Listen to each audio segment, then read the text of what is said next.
अब आप देख रहे हैं सवेरा मीडिया। मैं हूं अनवारुल्लाह खान। मुंबई से बड़ी खबर आ रही है। सदरू सेठ पर फायरिंग करने वाले 2 मुलजिमीन को गिरफ्तार कर लिया गया। जी हां, सदरुद्दीन खान उर्फ सदरू सेठ जमीन के कारोबारी जो मुंब्रा के कल्याण फाटा के पास जिनका दफ्तर है, इन पर फायरिंग हुई थी मुंबई के चेंबूर में। ये साइन से अपने कार्यालय से, अपने दफ्तर से वो अपने रिहाइशगाह की तरफ जा रहे थे। गोवंडी के पास इनके ऊपर फायरिंग हो गई थी। कार के शीशे के अंदर से 2 गोलियां लग गई थी। बाल बाल बच गए थे, वरना गोली इनके कनपट्टी को भी लग सकती थी।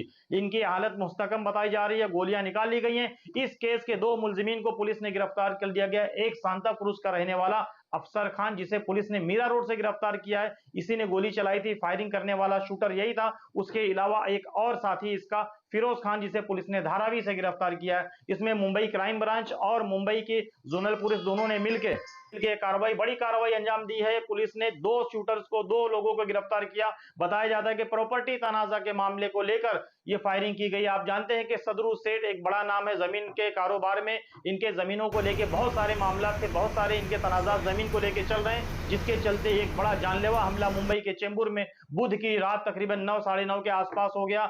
बाल बाल बच गए। उस वक्त इनकी गाड़ी में इनके कई लोग थे, ड्राइवर थे, लेकिन गोली इनके गले के पास लगी और इनकी जान बच गई। फौरन अस्पताल ले जाया गया था। आप देख सकते हैं तस्वीरों में कि खून से लहूलुहान सदरू सेठ गाड़ी से उतर के खड़े थे और बाद में इन्हें अस्पताल ले जाया गया। और सदरू सेठ के 2 शूटर्स को पुलिस ने गिरफ्तार कर लिया। मुंबई पुलिस ने इनसे मजीद बारीकबीनी से जांच और तफ्तीश हो रही है कि आखिर ये सुपारी, ये हमला करने की साजिश किसने रची थी और किस जमीन को लेकर ये मामला हुआ था। बने रहें सवेरा मीडिया के साथ। सवेरा न्यूज़ को लाइक करें, सब्सक्राइब करें और बेल आइकन दबाना ना भूलें।